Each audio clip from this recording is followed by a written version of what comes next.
That was a quick walk around of our 1995 Mercedes-Benz E320 Cabriolet, and now we'll get a little bit closer and in more detail to show you some of the little imperfections that have come up over time that perhaps wouldn't be very obvious in the photos. Don't want to hide anything, don't want any surprises when this car shows up at your door. So we'll start in the front. There's nothing significant really in the whole car, but just want to show you a couple things. So we have this mark right here, not really damaged, just in the paint there. We have just some little chips, little tiny scratches really on the surface that it's nearly impossible to feel. But I want to just point out all of those little chips and scratches. They're very small, but they pop up here and there. But again, nothing significant that can't be addressed. So there's that little scratch there. We have these marks here again.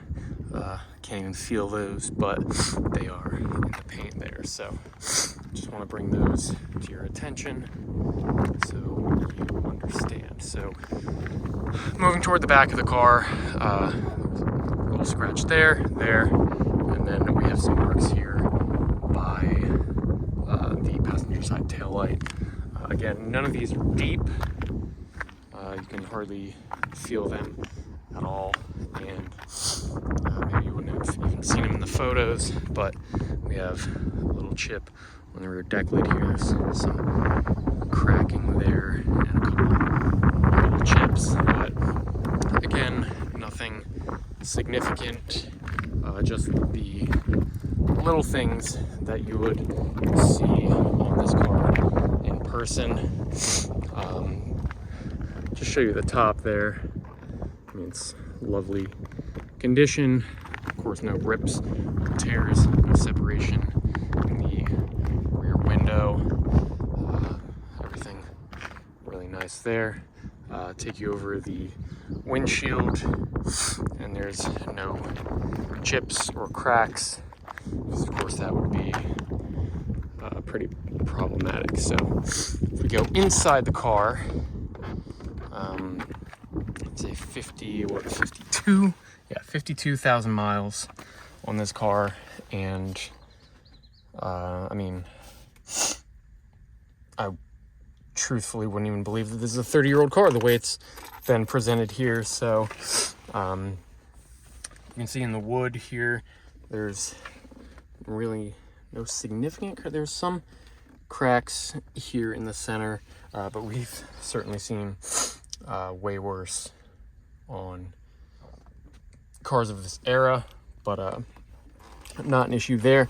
So if we pop up the center console area, this here would normally have a wood cover, but that has failed us and is no longer covering that little storage space. Perhaps that makes it a little bit more convenient to store things. Look on the bright side. So there's really not a whole lot more else functionally or cosmetically that we really need to show you, but just wanted to give you a once around so that there are no surprises. The only surprise is just really how lovely this blue and beige interior E320 is.